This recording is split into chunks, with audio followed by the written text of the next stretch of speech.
Logarithms physics और chemistry में जो यूज होता है, इसके लिए पहले हम सीखेंगे स्टैंडर्ड फॉर्म।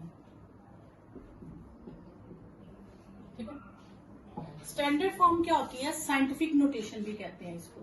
उसमें क्या होता है, जो भी हम जितने भी क्वेश्चन आप 10th के बाद सॉल्व करते हो, सब में डेसिमल से पहले एक नॉन जीरो डिजिट होना चाहिए। सिर्फ एक का मतलब एक, 2 3 4 नहीं। जैसे सपोज आपको नंबर दिया है 2683000, इसकी जो साइंटिफिक नोटेशन होगी वो होगी 2 के बाद डेसिमल होगा 2.683, क्योंकि डेसिमल के बाद हम जीरो नहीं लिखते हैं। अब 10 रेज़ टू पावर, जो नंबर 1 से बड़ा होता है, ठीक है, इसका मतलब है उसके जो जितने भी हमने टर्म्स छोड़ी हैं 1 2 3 4 5, तो 10 रेज़ टू पावर 5 पावर आएगी। कितने भी जितने भी डिजिट राइट में होंगे उतनी क्या आएगी पावर, उतनी ही पॉजिटिव में।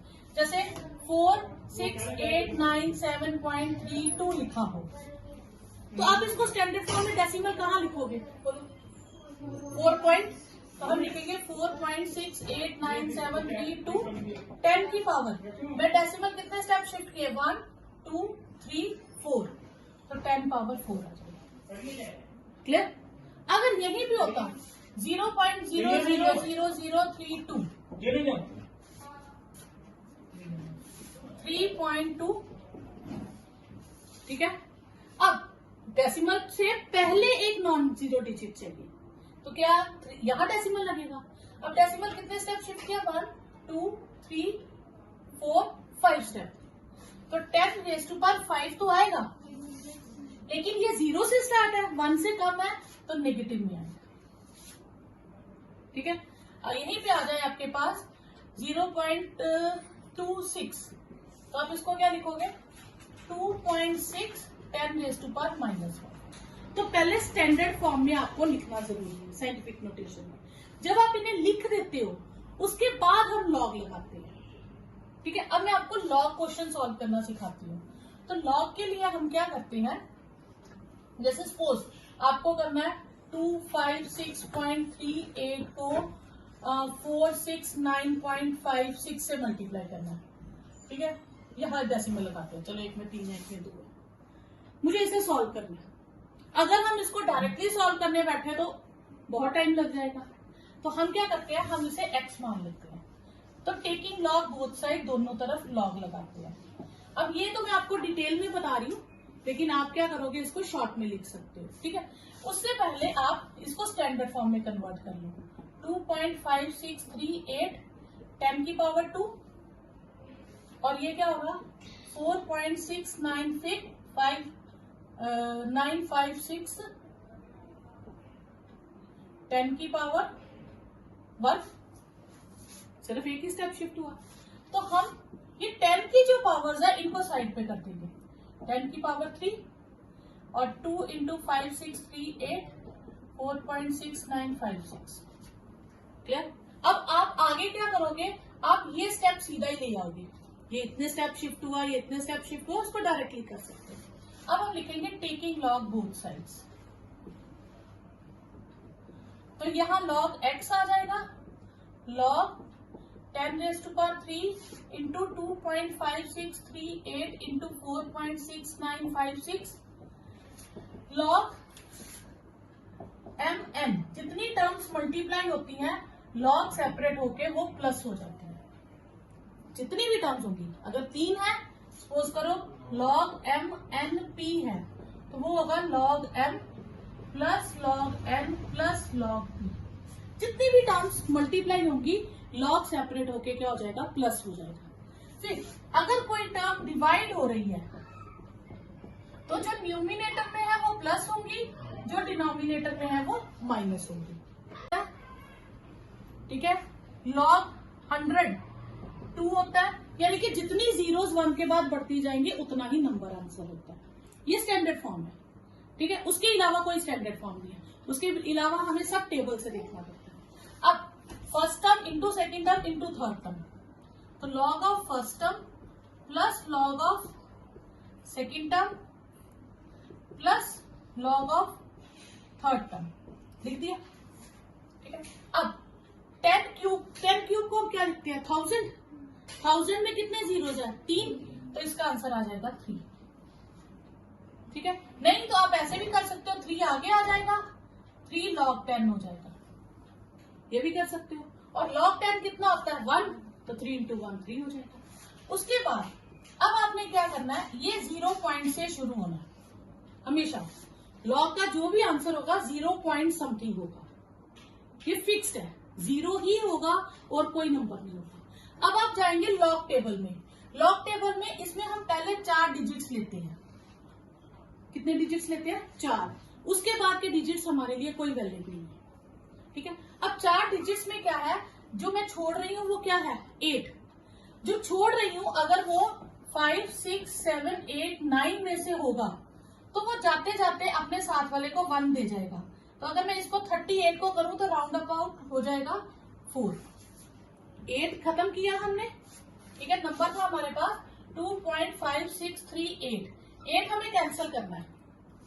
ठीक है, तो 8 है 5, 6, 7, 8, 9 में से, तो वो खुद तो खत्म हो जाएगा पर साथ वाले को एक 1 दे जाएगा, तो वो 3 से क्या बन जाएगा? 4। लेकिन अगर वहीं पे 0, 1, 2, 3, 4 में से कोई होता तो वो खुद खत्म हो जाता पर साथ वाले पे कोई इफेक्ट नहीं डालता। इसे हम कहते हैं नियरर टू लिखते हैं। तो जैसे 38 किसके नियरर है? 30 के या 40 के? तो 40 के, इसलिए 40 बन गया और डेसिमल का 0 कट गया। अब ऐसे भी सोच सकते हो कि 38 किसके नियरर है? 40 के, तो ये हो जाएगा 40 और 0 लिखने की जरूरत नहीं। ठीक है, 33 होता तो वो 30 के नियरर होता तो 3 लिखते। अब 25 का 6 के अंदर देखेंगे, ये डेसिमल नहीं, अब हम देखेंगे, हम पहले 2 नंबर लेंगे, उसका तीसरे के अंदर देखेंगे। अब ये जो लॉग टेबल होता है, ठीक है, लॉग टेबल में आपको देखने के लिए क्या है, पहले 2 डिजिट्स लिखे हैं, यहां शुरू ही 2 की लाइन से है, इसमें सिंगल डिजिट होता ही नहीं है लॉग में। 10 से लेके 99 तक होते हैं नंबर्स। ठीक है, तो आपने पहले 2 डिजिट्स लेने हैं। पहले 2 डिजिट्स है हमारे पास 25। अब मैं यहाँ पे लिस्ट में देखूंगी 25 कहाँ आ रहा है, ये आया 25, तो 25 पहली लिस्ट में से, पहले 2 डिजिट स्टार्टिंग लिस्ट में। थर्ड डिजिट क्या है मेरे पास? 6, तो 25 को मैं 6 के अंडर देखूंगी, 25 का 6 के अंडर देखूंगी, तो 6 के अंदर आया 4082। जो भी नंबर आया उसे मैं साइड पे लिख लूंगी, उसे वहां नहीं लिखना, साइड पे लिखना है। अगला नंबर क्या है? 4। फिर अगला जो होता है इसे हम मीन टर्म्स कहते हैं, ये छोटी छोटी लाइनों में लिखा है आगे हमेशा। 0 से लेके 9 तक डिजिट्स ये है। ठीक है, फिर उसके आगे जो है अगला डिजिट है वो यहां से देखना आपने। क्लियर? आगे क्या डिजिट लिखा आपके पास? 4। फिर 25 की ही लाइन में जाना है, आप कर देंगे मीन टर्म्स, मीन डिफरेंस कहते हैं हम इसको। जो अगला पोर्शन है उसे मीन डिफरेंस कहते हैं।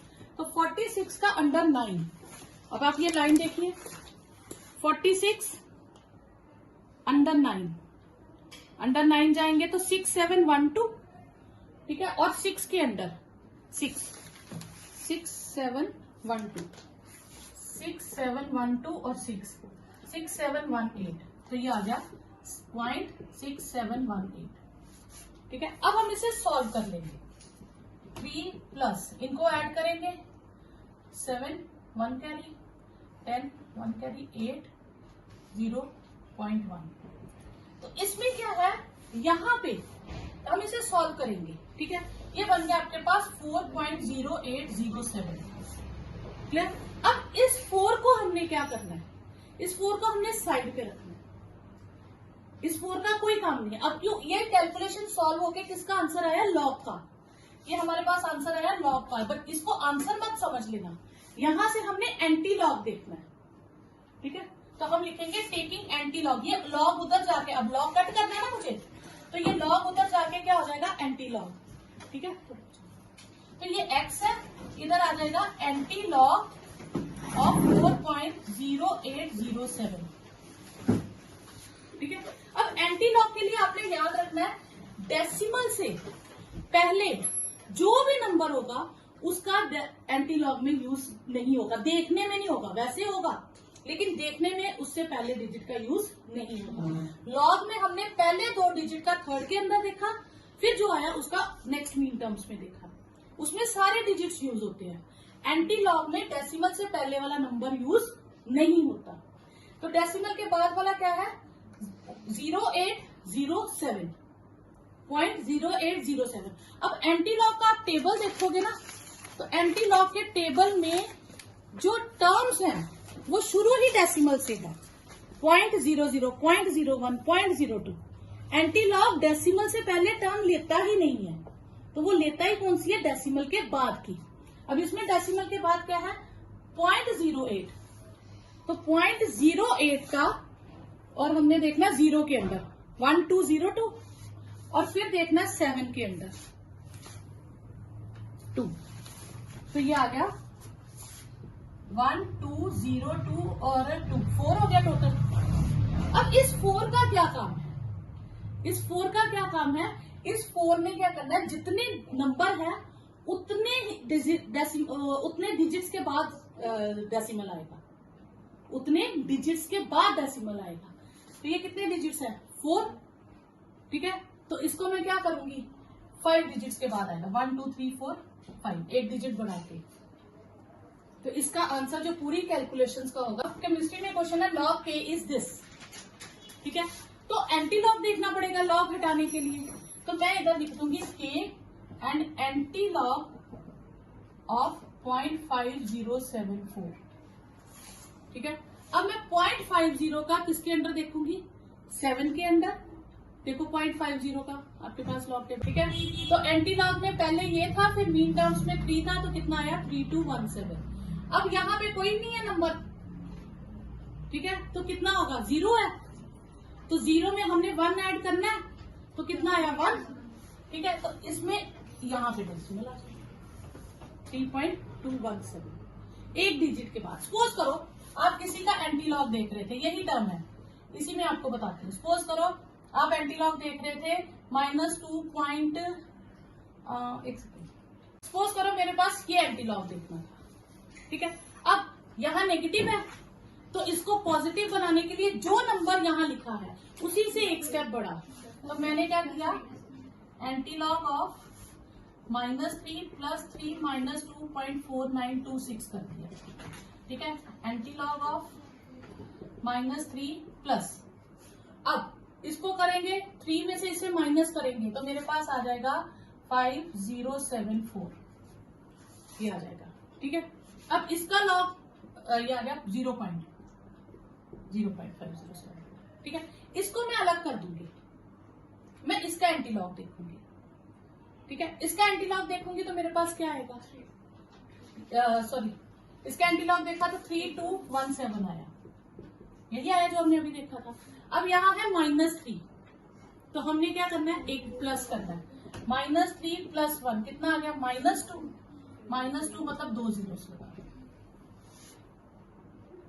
ठीक है। इसी में सपोज करो आपको एंटी लॉग देखना हो -7.7 तो आएगा नहीं, इतना सारा तो आएगा नहीं, चलिए -7.4926 हो, ठीक है। तो आप इसको कैसे करोगे, चलिए मैं इसको और एक स्टैंडर्ड फॉर्म में अब कन्वर्ट करना सिखाती हूँ, क्योंकि बहुत बड़ा नंबर आ जाए तो क्या करोगे आप, -8 + 8.8 -7.4926 लिखोगे, ठीक है। तो ये आ जाएगा -8 + 0.5074, ठीक है। इसका मैंने एंटी लॉग देखा अभी, इसका एंटी लॉग था मेरे पास सॉल्व करके 3217 -8, ठीक है। -8 को तो मैं लिखूंगी नहीं, 3217 इंटू 10⁻⁴ कितना है -8, ठीक है। तो इसको मैं अगर स्टैंडर्ड फॉर्म अगर मैं करती तो इसके आगे मैं कितने जीरोस लगाती 7 जीरोस लगाती। अब आप उसको भी छोड़ दो कि मैं क्या प्लस कर रही हूँ या क्या माइनस कर रही हूँ, उसका भी इजी, कितना आया -8, तो 10 पावर -8, और यहाँ स्टैंडर्ड फॉर्म आ गया, बस सबसे आसान।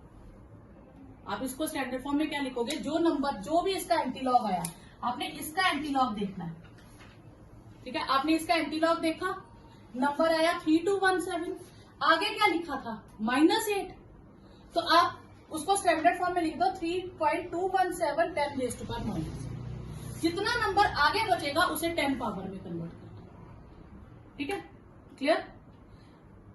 अब ये क्वेश्चन सपोज करो ऐसे आ गया आपको, तो आपने क्या करना है, 3.5 इंटू 6.2 अपॉन 3.1 10 की पावर्स कंबाइन कर लो, ठीक है, 21 23 ये हो गया 44, उसमें से 12 माइनस कर दो 32, तो आपके पास 32 पावर्स, ठीक है। पहले आपने 10 पावर्स को कर लिया, जो न्यूमिनेटर में उनको ऐड कर दो और जो डिनोमिनेटर में उसे सबट्रैक्ट कर दो, क्या कर लिया। फिर उसके बाद टेकिंग लॉग बोथ साइड्स, तो log x log 3.5 plus log 6.2 plus log 10 power 32, पहले मैंने सारी न्यूमिनेटर वाली लिख ली, फिर डिनोमिनेटर वाली माइनस लॉग 3.1, ठीक थी। अब ये तो स्टैंडर्ड फॉर्म में है, इनमें तो कुछ हमें एडजस्ट करना ही नहीं पड़ेगा, ऑलरेडी स्टैंडर्ड फॉर्म में। तो 35 का 0 के अंदर देखूंगी लॉग में, लॉग जो है वो पहले 2 डिजिट्स लेता है तीसरे के अंदर, अब मेरे पास तीसरा डिजिट ही नहीं है, तो मैं 35 का 0 के अंदर देखूंगी। अगर सपोज करो 5 भी नहीं होता, मेरे पास होता ही 3, तो मैं फिर क्या करती, मैं 3 को लिख सकती हूँ 3.00, तो मैं 30 का 0 के अंदर देखती फिर, क्योंकि मुझे 3 डिजिट चाहिए चाहिए, शुरू के 3 डिजिट, कोई डेसिमल से पहले नहीं, कोई डेसिमल के बाद नहीं, मुझे कंटिन्यूसली 3 डिजिट चाहिए।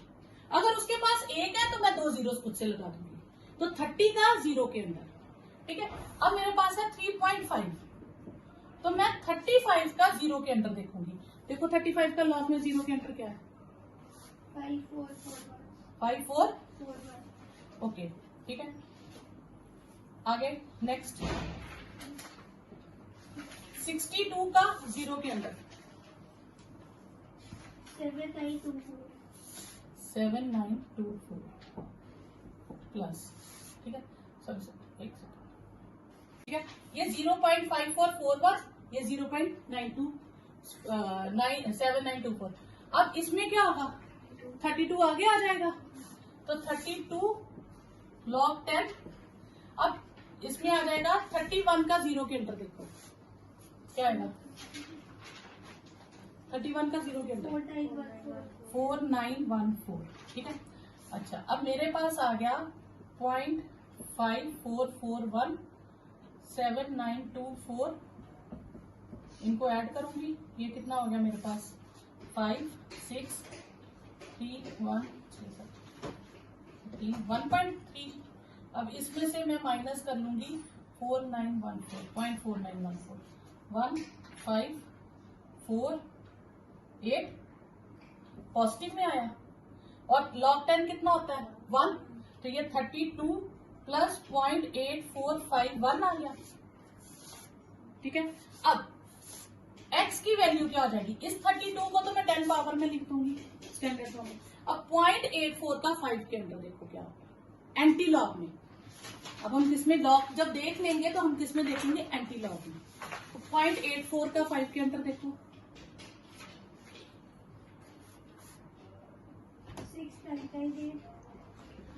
6998, और फिर 1 के अंदर देखो, अगले मीन में 2, तो ये 7 हो गया ना एक तरह का, तो 7 ही हो गया 10 पावर 32। अब यहां देखो ये एक्चुअली आया था 7000, ठीक है। तो एंटी लॉग देखने के बाद हमने स्टैंडर्ड फॉर्म में लिखना है, तो स्टैंडर्ड फॉर्म में डेसिमल यही आता है, एक डिजिट के बाद डेसिमल लगाना है, और 10 रेज़ टू पावर 32, तो इसलिए मैंने 7 इंटू 10 रेज़ टू पावर 32 लिख दिया। मतलब जो 4 डिजिट्स आएंगे ना आपके, 4 डिजिट्स आए, आपने इसको स्टैंडर्ड फॉर्म में लिखना होता है कि डेसिमल कहाँ लगाना है, एक डिजिट के बाद, क्योंकि यहाँ पे जो नंबर है ना एंटी लॉग में देखोगे यहाँ डेसिमल नहीं लिखा होगा, आपने पूरी कैलकुलेशन करनी है और डेसिमल एक डिजिट के बाद खुद से लगाना है, ठीक है, यही स्टैंडर्ड फॉर्म है।